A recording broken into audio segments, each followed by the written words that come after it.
If you're trying to bulk up without getting fat, I already know what you've been told. Eat in a slight surplus, eat lots of protein, and train really hard. That's generic and slightly outdated advice, and it shows on most people who actually follow it. Most people who try to lean bulk end up getting nowhere. When I bulked up, I gained significant amounts of muscle mass without actually getting too fat.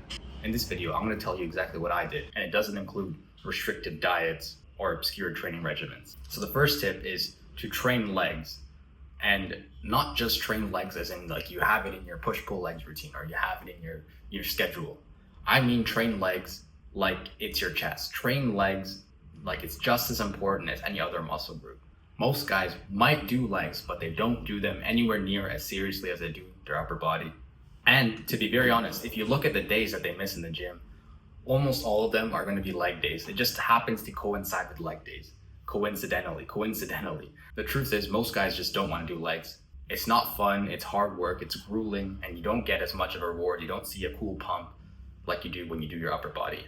But the truth is, legs are responsible for over half the muscles in your body. Think about it, it's your entire lower half of your body. They burn so much calories. Think about how big your leg muscles are. If you were to do 3 to 5 insanely hard sets of squats, you are going to burn so many calories. Your leg muscles are huge. They're capable of doing so much work.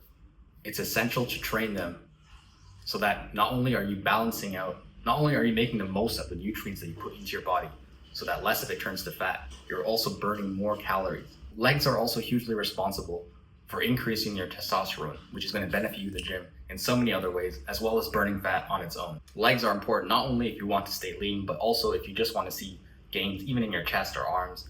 Doing legs hard versus skimping out on them is going to be a night and day difference between the gains you'll see throughout your whole body, the gains you won't see. Trust me, I've seen many of my friends, many people I know who go to the gym, they actually follow a proper routine, they go consistently, but their body is not that aesthetic. They have stomach fat, they have a beer belly, and I believe a big part of this reason is because I know for a fact that they are not training legs seriously. When it's time for squats, they're doing like quarter depth squats with like one plate. They're doing legs with a seriousness that is nowhere near the same seriousness that they would, for example, would train their bench press with. So most people, they'll train in a 6 to 8 rep range. I think that's a generic advice, at least for people of my generation, or even lower. Sometimes people, they care a lot about their maxes, their 1 rep max, their 3 rep max. A lot of people are, they're pushing their deadlifts as hard as they can.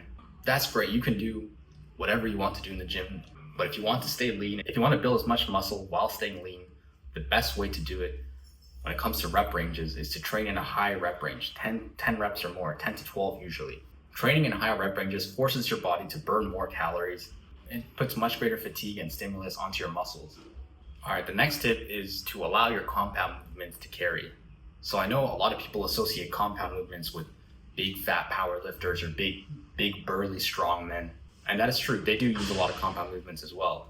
But the reason we associate compound movements with big fat people is because 1, they're power lifters, so they only train for competition. Or 2, they're strongmen, they train for strength. They're not really training for aesthetics, they're not really training for athletics, and they're not really training to stay lean.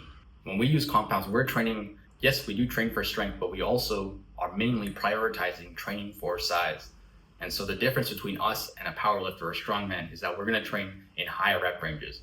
We're going to use these compound movements advantage, which is that they work our whole entire body, compared to if you were to only go to the gym and do isolation movements, do bodybuilding only movements.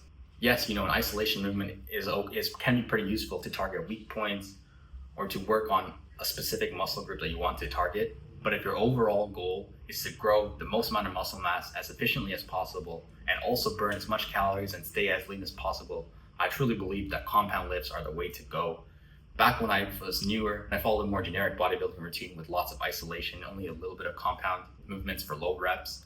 I found that my body was rather unaesthetic, not very attractive. It wasn't really building up to the kind of aesthetic and physique that I wanted to have. Whereas later, when I switched to using high rep compound movements as much as 60 to 80% of my entire workout, the difference was night and day. All right, the last point is intermittent fasting. So if you're anything like me, you've always just eaten breakfast just because your parents told you to, or because it was the right thing to do. Breakfast is the most important meal of the day, whatever. But But once I started hearing people start talking about, oh, you should actually skip breakfast, I kind of just was like, okay, yeah, let me just try that. It's a waste of time. I don't even feel hungry in the mornings. And what I noticed is that not only did it make me hungrier later so that I could eat a lot more food, but that also my physique was getting a lot better because of that. I no longer had like weird random belly fat. All of that was starting to go away. The truth about intermittent fasting is that it promotes an insulin response within your body, so that basically, not when you go hungry, your body burns fat, but once you eat, you also make more use out of the nutrients that you do put into your body. Instead of it being stored as energy or fat for later, you actually make maximum use out of everything that you put into your body. And so intermittent fasting was a huge breakthrough for me, and it allowed me to bulk up to a lot heavier of a weight than I ever would have imagined. I was like 205 pounds at the time when I finally ended it. And I could have kept going too, but at that time, I felt like that was enough. That was enough to cut it off. But with that being said though, if you haven't tried intermittent fasting, I highly recommend it. If you don't know where to start, I would say just start off by, for example, skipping breakfast if you don't feel hungry, especially if you don't feel hungry in the morning. Don't force yourself to eat. It's just a waste of time, waste of food, and a waste of energy. You can instead try just don't eat for the first half of the day. Maybe eat a later lunch and see how that goes for a few days. Just a late lunch and then dinner. You eat bigger meals. Obviously, you're going to have a bigger lunch and a bigger dinner slightly, right? But try that out, see how it goes. For me, it was absolutely game-changing. Anyways, guys, that's all the tips I have on lean bulking for now. Let me know in the comments if you have any other tips yourself, or if you've implemented any of these and had them work. Check the link in the description for further guidance. Like the video if you did, subscribe if you're not already. I'll see you in the next one.